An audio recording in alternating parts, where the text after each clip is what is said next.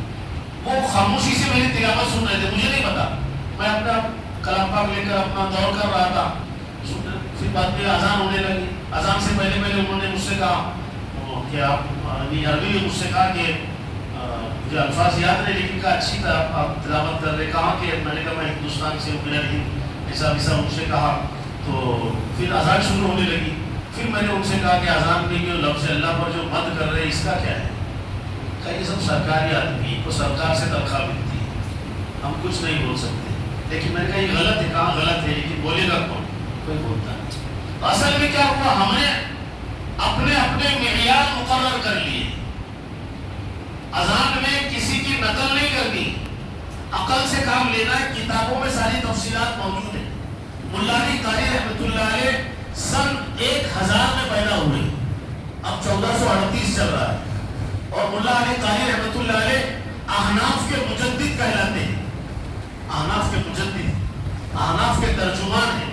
ان کی کتاب کے نورانی قاعدے کے زمینے کے اندر حضرت والا ہردوئی نمبر اللہ مرتضی نے وہ لکھا بھی، لگایا بھی ہے کہ اغلاط الاذان، اذان میں جو اغلاط ہوتی ہے اس کے اندر پہلے نمبر پہ ہی لکھا ہے، اور انہوں نے خود لکھا ہے کہ حرمین شریفین میں بعض مؤذنین جو اذان دیتے ہیں وہ لفظ اللہ پر طویل مد کرتے ہیں، وہ مکروہ ہے، اور جہاں مطلقاً مکروہ لکھا جاتا ہے اس کو مکروہ تحریمی کہا جاتا ہے، یہ ممنوع ہے۔ اب اس پر بحث نہ کرتے ہوئے ہمیں صرف یہ ہے کہ ہم میانہ رہو، اتنا طویل نہ ہو کہ بہت سارے لوگ ایسا اتنا طویل کرتے ہیں کہ جہاں تک سانس چلتی ہے اس کو کھینچتے رہتے، جبکہ اس پر کوئی مد کا قاعدہ نہیں۔ حضرت والا ہردوئی نور اللہ مرتضی سے کسی نے کہا کہ یہ مد تعظیمی ہے۔ کیا کہا؟ یہ مد تعظیمی۔ حضرت نے پہلے فرمایا کہ اگر کسی کی عبارت کا کوئی ثبوت ہو تو بتائیے، ہم بھی مان لیں۔ اور حضرت والا ہردوئی نور اللہ مرتضی کو مزاج یہ تھا کہ ہر وقت تحقیقات کرتے رہتے تھے، علماء سے مشورے کرتے رہتے تھے۔ تو کہا کہ کسی کے پاس کوئی ثبوت ہو۔ ایک مرتبہ حضرت کے ایک صاحب نے ایسے ہی کہا، تو انہوں نے کہا، حضرت ہردوئی رحمۃ اللہ علیہ نے ان سے کہا کہ دیکھیے اگر آپ کو امام بنا دیا جائے اور سورہ اخلاص میں لفظ اللہ پر مد کیا اس طرح، قل هو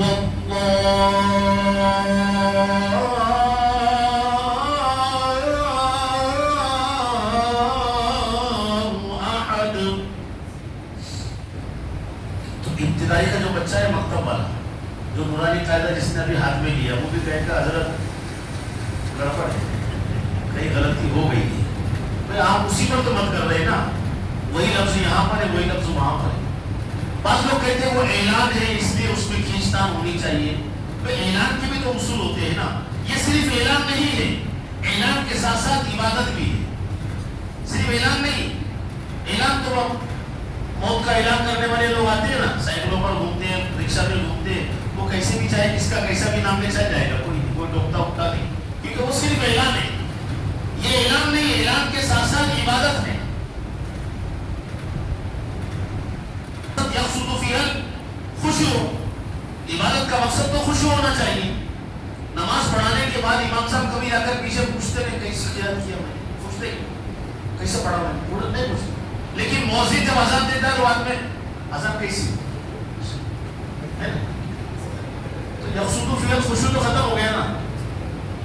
امام صاحب کبھی نہیں پوچھیں گے کہ میں نے آج سورہ رحمان پڑھا کیسا مزہ آیا، کیسے پڑھا، نہیں پوچھتے، لیکن مؤذن ضرور پوچھتا ہے اذان دینے کے بعد، چاہے وہ مؤذن مقرر کرتا ہو یا عامی آدمی ہو جس کو اذان اچھا دینے کا شوق ہے، بعد میں ضرور پوچھتا ہے، بلکہ ٹیپ بھی کرتا ہے اور لوگوں کو بتا دے کہ میری اذان ہے۔ یقصد فیہا الخشوع ختم ہو گیا نا، یا تو خشوع مقصود ہے نا، یا اللہ کو راضی کرنا مقصود ہے، مہیا ہو گیا۔ تو اعلان ہے لیکن اعلان کے ساتھ ساتھ عبادت بھی ہے، اور عبادت کے اصول ہے، اور اصول عبادت کو اصول کے طریقے پر ہی انجام دی جائے۔ جیسے شریعت نے اپنے ہر کام ہر رکن کا ایک طریقہ بتلایا ہے، اس طریقے کے مطابق کرنے کا ہی اجر و ثواب لکھا ہے۔ اگر اس طریقے کے خلاف اگر کریں گے تو ممنوع ہوگا، ٹوکا جائے گا۔ جیسے کہ اللہ کے رسول صلی اللہ علیہ وسلم سے ثابت ہے کہ قرآن پاک کو اچھی آواز میں پڑھو، ہے نا، زینوا القرآن باصواتکم اور کیا لوگ بالغون العرب، اور وہ بھی بہت ساری حدیث ہے کہ اچھی آواز میں پڑھو، لیکن وہ اچھی آواز بحد نغمہ و طرب ہو جائے تو ٹوکا جائے گا، ہے نا۔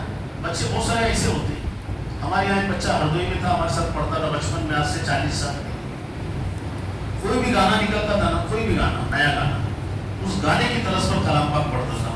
یعنی ہماری بچپن کی باتیں استاد تک نہیں آتی تھی، اس کا ذہن اتنا تھا۔ ہمارا بچپن کا معاملہ تھا، مطلب اللہ معاف کرے، تو وہ تو ظاہر سی بات ہے جب کلام پاک کو صحیح انداز میں صحیح ڈھنگ سے پڑھنے کا حکم دیا، ترغیب دی گئی ہے، لیکن وہ ترغیب اگر کوئی آدمی اس کا افراط اور تفریط سے یہ کرے اور اس کو بحد نغمہ اور گانے کی کیفیت پیدا کرے تو اس کو منع کیا جائے گا۔ ہمارے یہاں تو ایسا ہوتا ہے کہ نعت بھی اگر کوئی گانے کی طرز پر پڑھتا ہے تو حضرت ٹوک دیتے تھے، بیٹھ بٹھا دیتے تھے، کسی گانے کی لے ہوتی ہے، بہت سارے پڑھتے ہیں نا لوگ، نعت اچھی ہوتی ہے، الفاظ اچھے ہوتے ہیں، لیکن کسی پرانے گانے کی لے پر پڑھتا ہے تو حضرت کچھ نہیں کہتے، بٹھا دیتے ہیں، نہیں پسند کرتے، کیونکہ نعت پڑھ رہے آپ کسی دوسرے کے لہجے پر کیوں پڑھ رہے ہیں؟ وہ گائیکار گلوکار جو بھی ہے بڑے بڑے اپنے اپنے وقت کے ہوں گے، ان کے گانے کی طرز پر کیوں پڑھ رہے ہیں؟ آپ اپنا طرز بنائیے نا، اپنا ڈھنگ، اپنا رنگ اور روپ الگ رکھیے نا۔ اب بہت سارے مدارس میں جلسے ہوتے ہیں تو آتے ہیں بہت سارے بچے، تو وہ گانے کی طرز پر، تو آدمی کو کیا ہوتا ہے ذہن پورا ادھر چلے جاتا، اور جس نے وہ فلم دیکھی ہوتی ہے تو پورا نعت ادھر پڑھ رہا ہے اور اس کے دماغ میں پوری فلم چل رہی ہے۔ یہ ممنوع ہے، منع ہے ایسی نعتیں اپنے بچوں کو مدارس کے مکاتب کے بچوں کو مت سکھائیے جو کسی گانے کی لے پر چل رہی ہے. اس سے کیا ہوگا ذہن آدمی کا ادھر چلے جاتا اور اس کو گانے کی یاد آ جاتی. پھر وہ گانے کے الفاظ یاد کرتا ہے, ارے یہ الفاظ ایسے دیا. ہمارا اپنا ڈھنگ ہے. ہماری شریعت مشابہت سے منع کرتی ہے. من تشبہ بقوم فہو منہم. محرم آیا نا, سب نے حدیثیں پڑھی ہوگی ہے نا, خطبے کے سب حدیث پڑھتے ہیں, بیانات کے اندر